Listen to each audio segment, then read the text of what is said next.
boy, man.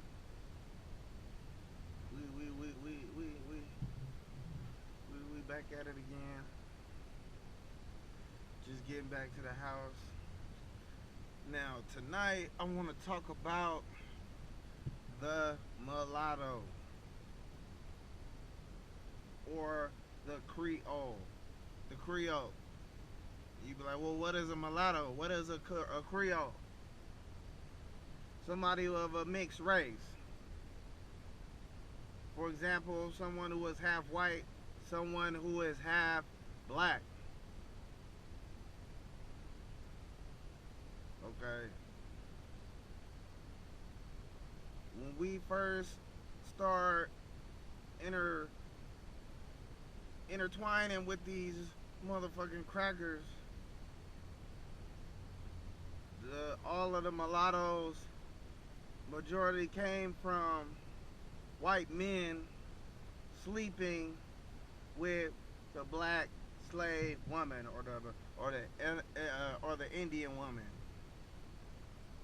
Okay. But now in 2016, we have a lot of black men that choose to be with white women. Okay. People will talk about all day. Oh, you can't help who you fall in love with. Love don't got no color. You fall in love with somebody, you fall in love with somebody. Unconditionally. Well, if that's the case, you can help who you fell in love with before 1960 something. You wasn't just, as a black man, up until 1960 some early 70s, you wasn't just organically falling in love with a white woman and was just putting it out there like that. Why? Because it was unacceptable. So you saying that you telling me that this was unacceptable all the way up until 1960 something. So our parents and grandparents and further on, this was unacceptable to them, to their knowledge and their culture, how they were raised. But you can't help who you fall in love with.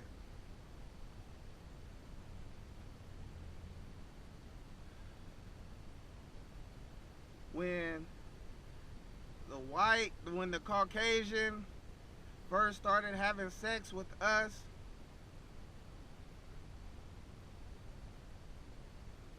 aside from us creating them through that whole sexual process, but when they first started having sex with us, they were doing that to divide us, to have the lights hating the dark.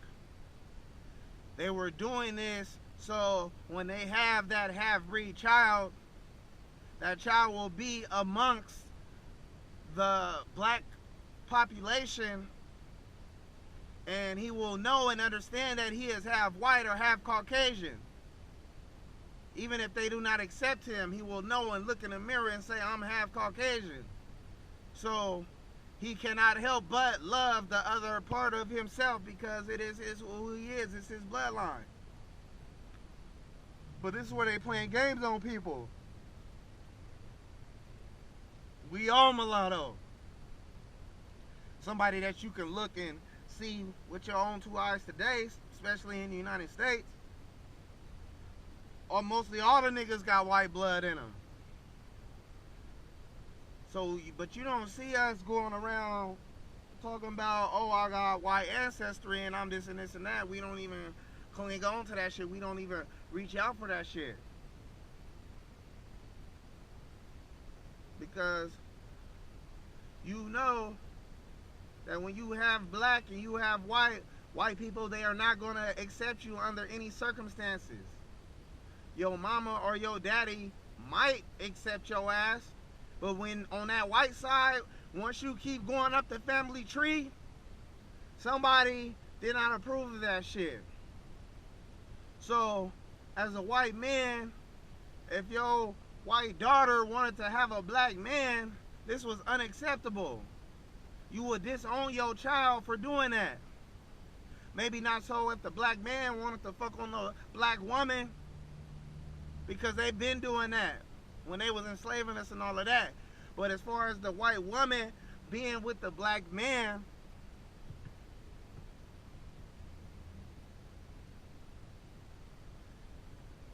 it's almost strategic, because majority of wealthy, rich black men will have themselves a white woman, whether she came from wealth or she done burnt her bridge or not.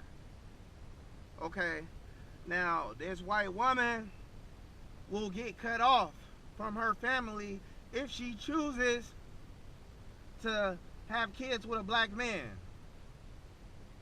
This was going on at least up until 1960 something, 1970 something on paper. But you know, people's mind frames is not going to change with the law. So even though the law changed and where you can floss you a white bitch, that didn't necessarily mean that in the back of these crackers' mind that they approved of that shit.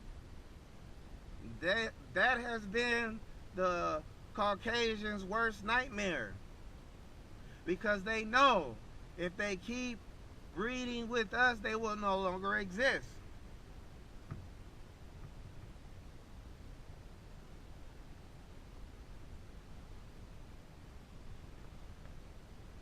So they know this.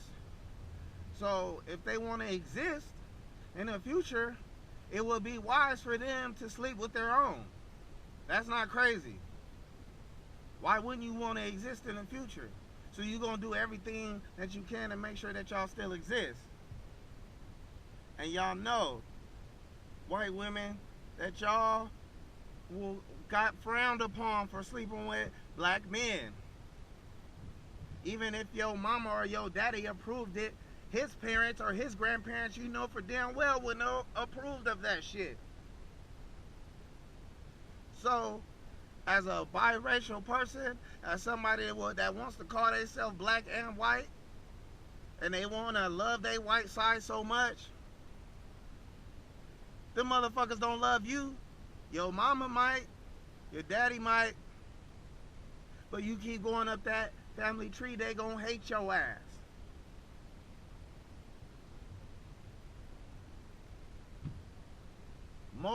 The mulattoes, Creoles, whatever you want to call it, they need to be thankful that they even didn't have the opportunity to be a part of something so great as far as African DNA.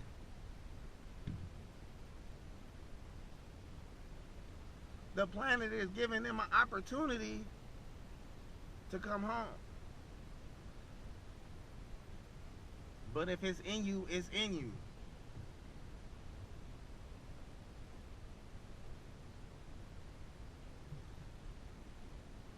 Seriously.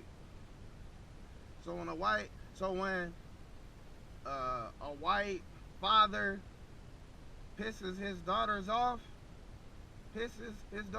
makes her upset to where she feels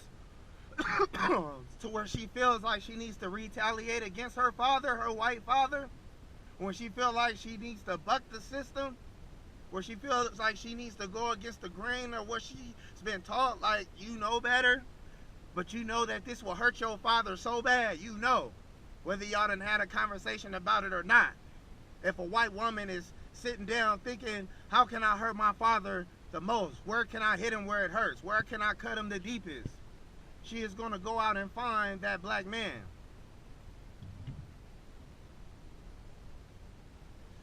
And the majority of the time, that black man is going to be significantly wealthy or rich, to where if she gets outcast or if she gets cut off from her family for going against the grain, for going against what she's been taught, that she will still be straight in the end, because this nigga is somebody.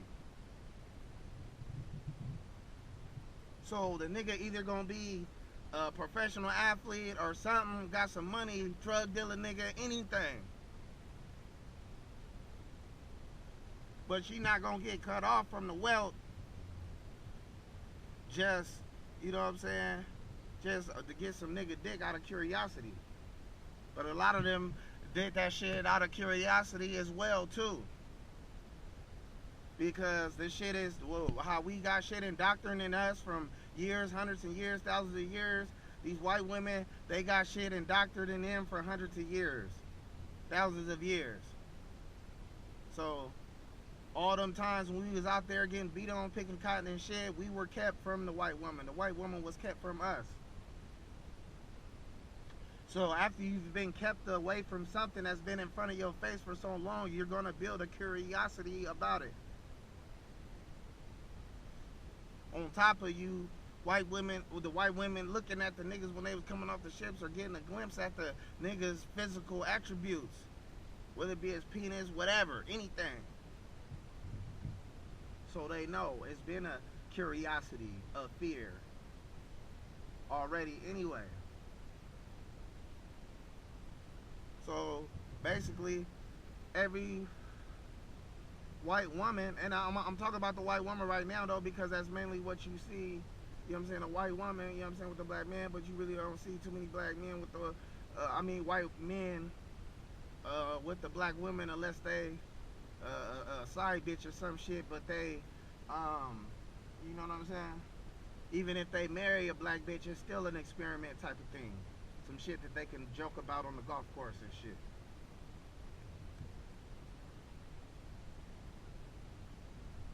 So if you have an immediate parent that's Caucasian, you don't have to hate them, but you need to understand who you are, who you've been called to be. We need to understand what they've done and call them out on the shit that what has been done.